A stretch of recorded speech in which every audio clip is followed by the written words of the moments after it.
இன்னைக்கு பார்த்தீங்கன்னா, அருமையான ஒரு கருத்துள்ள ஒரு சிறுகதைய பத்தி பார்க்க போறோம். "பணம் முக்கியமா? மனிதநேயம் முக்கியமா?" என்ற தலைப்பில ஒரு அருமையான சிறுகதைய பத்தி நம்ம பார்க்க போறோம். பார்க்கறதுக்கு முன்னாடி, நம்ம தமிழ் ஞானம் சேனல நீங்க இன்னும் சப்ஸ்கிரைப் பண்ணாம இருந்தீங்கன்னா, உடனடியா சப்ஸ்கிரைப் பண்ணுங்க. வாங்க நம்ம நேரடியா வீடியோக்குள்ள போகலாம். ஒரு நகரத்தில பார்த்தீங்கன்னா, ரவின்னு பணக்கார வியாபாரி ஒருத்தர் பார்த்தீங்கன்னா, அதிகமா சம்பாரிச்சுட்டு இருந்தாரு. அதுலயும் குறிப்பா பார்த்தீங்கன்னா, இவருக்கு பணம் சம்பாதிக்கிறதுன்னா ரொம்பவுமே புடிச்ச விஷயம்னே சொல்லலாம்.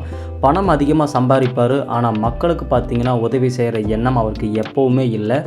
ஆனா, டெய்லியுமே அவர் வேலை செஞ்சுட்டே இருப்பாரு.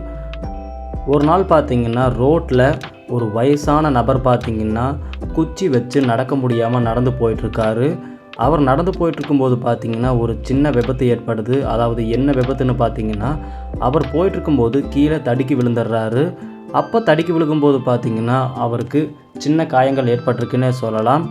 அவர் கீழ விழுந்திருக்கும்போது பார்த்தீங்கன்னா, அந்த வழியில போன பொதுமக்கள் பார்த்தீங்கன்னா, பார்த்தும் பார்க்காத மாதிரி போயிட்டே இருந்தாங்க. அப்போ அவருக்கு என்ன பண்ணுறதுன்னே தெரியாம இருந்திருக்காரு. அப்போ அந்த வழியில வந்த அந்த பணக்கார வியாபாரியான ரவி பார்த்தீங்கன்னா, அந்த வயசானவரை பார்த்துருக்காரு. ஆனால் அவனுக்கு அவரை காப்பாற்றுறதுக்கு நேரம் இல்லைன்னு சொல்லி அந்த இடத்த விட்டு போகிறதுக்கு பார்த்துருக்காங்க. அப்போ பார்த்தீங்கன்னா, அந்த வழியில் வந்த ஒரு இளைஞன் பார்த்தீங்கன்னா, அந்த தாத்தாவை தூக்கி விட்டு அந்த தாத்தாவுக்கு பார்த்தீங்கன்னா உதவி செஞ்சுருக்கானே பார்க்கலாம்.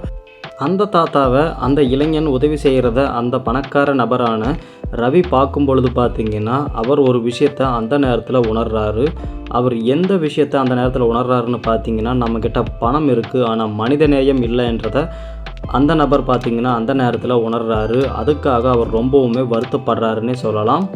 ஒரு வழியாக கீழே விழுந்த அந்த தாத்தாவை அந்த இளைஞன் பார்த்தீங்கன்னா, மனிதநேயத்தின் அடிப்படையில் அவரை பார்த்தீங்கன்னா மருத்துவமனைக்கு கூப்பிட்டு போயிடுறாரு.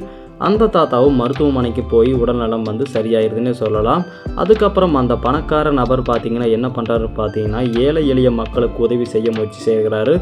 அதன் விளைவாக பார்த்தீங்கன்னா, ரோட்டோரத்தில் இருக்கிற பிச்சைக்காரர் நபர்களுக்கு பார்த்தீங்கன்னா தன்னுடைய பணத்தை பார்த்தீங்கன்னா எடுத்து கொடுக்குறாரு. அதுக்கப்புறம் தொடர்ந்து சாப்பாடு இல்லாதவங்களுக்கு எல்லாமே சாப்பாடு வழங்குறாரு. தொடர்ந்து நல்ல செயல்களையே செஞ்சு வந்துட்டுருக்காரு அந்த பணக்கார நபரான ரவி. அவர் பார்த்தீங்கன்னா, குறிப்பாக ஏழை எளிய மக்களுக்கு அதிகமாக உதவி செய்கிறாரு. வயசானவங்களுக்கும் பழங்கள், காய்கறிகள், அவங்களுக்கு தேவையான உணவுகள் எல்லாமே வழங்குறாரு. இந்த கதையின் மையக்கருவாக நம்ம என்ன பார்க்க போகிறோம்னு பார்த்தீங்கன்னா, பணத்தை விட மனிதநேயம் தான் முக்கியம் என்ற கருத்தை பார்த்தீங்கன்னா, இந்த கதையின் மூலியமாக நமக்கு தெளிவாக தெரிய வருது. இந்த கருத்து பார்த்தீங்கன்னா, எப்போவுமே நம்மளுடைய மனதில் இருக்க வேண்டிய ஒன்றாகவே இருக்குது. சரி, இந்த வீடியோ உங்களுக்கு பிடிச்சிருந்தா நம்ம தமிழ் ஞானம் சேனலை நீங்கள் லைக் பண்ணுங்கள், கமெண்ட் பண்ணுங்கள், ஷேர் பண்ணுங்கள். அது மட்டும் இல்லாமல் நம்ம சேனலை இன்னும் நீங்கள் சப்ஸ்கிரைப் பண்ணாமல் இருந்தீங்கன்னா உடனடியாக சப்ஸ்கிரைப் பண்ணுங்கள். தொடர்ந்து சப்போர்ட் பண்ணுங்கள். நன்றி, வணக்கம்.